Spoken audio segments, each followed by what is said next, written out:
Toby Rice is the president and CEO of EQT, who'll be down there, I think, in much warmer Miami. Toby, it's great to have you on. Now, I want to bear with me for 1 second. You're originally from Boston, and I bring that up because right now in the New England area, we are seeing about 75% of all electricity production right now coming from natural gas, nuclear, or imported energy, which is mostly natural gas. Only about 7% of all power, electricity right now, is being generated by wind, and a couple of percent is being created by trash or burning trees. Yikes. Burning trees and trash to make energy. We've talked about this before, Toby. We have a new administration. Do you think that 2025 and beyond will be the year we finally get more pipelines built in the United States so we can stop burning trees to make electricity? Yeah, Sully, what you just mentioned is something that everybody's been looking at the energy systems that have been developed over the last 5, 10 years in this, era of renewables, and they're scratching their heads.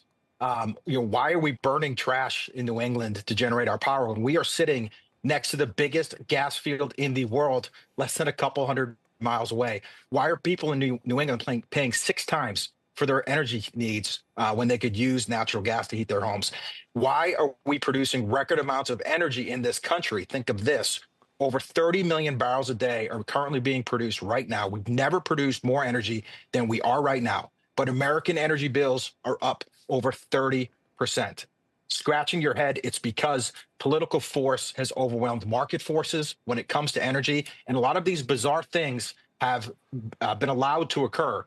But we're incredibly excited about the setup because we believe political force will take a backseat to market forces, which will let the cheapest, most reliable, cleanest energy make its way to the marketplace. We've got more of it than anybody else in the world. The question is, can we get it to the consumer? Toby, it's great to see you again. So as I've kind of gained this all out, I think, okay, we're going to be exporting a ton of fuel. If prices go up here at all, and to your point, bills are already higher, the public's going to think it's because we're sending LNG to Europe and what have you. So how quickly can we build pipelines in backyards where no one wants them to be built and try to resolve some of these internal problems so that the price can come down even as we're exporting substantially?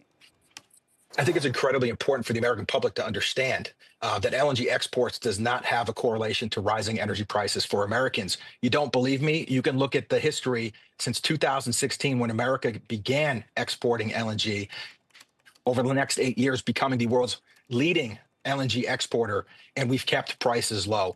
The real issue that's driving energy prices higher is the bottlenecks that have been created in between the supply and the consumer. And that's where we come back to letting market forces work. We need to get permit reform so that the market can work.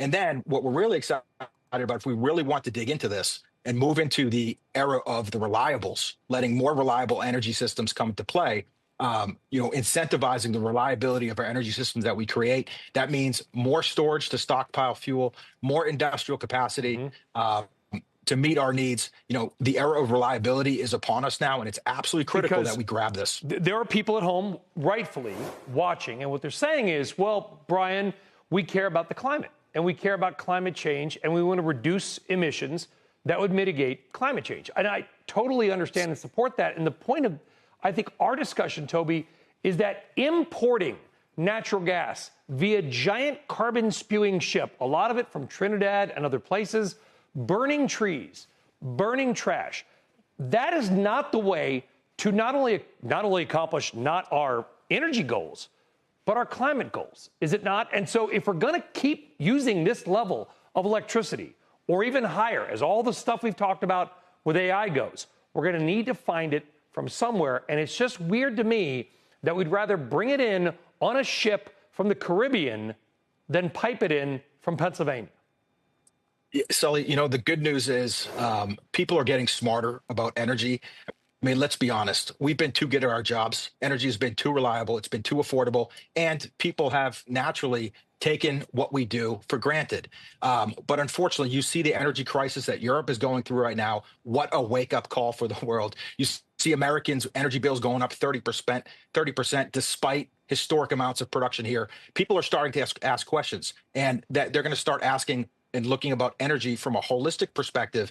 And that means, they're going to start embracing the reliable energy systems that we have. Climate is a really important thing. And what's really ironic about the climate movement with natural gas is people have been blocking pipelines because of their concern for the environment. But natural gas replacing coal is the biggest decarbonizing force on the planet. And ironically, people should be supporting natural gas pipelines because of their concerns for climate. That's the reality. And in time, we will continue to see more and more Americans and leaders understand this and begin to support clean energy in the forms of natural gas.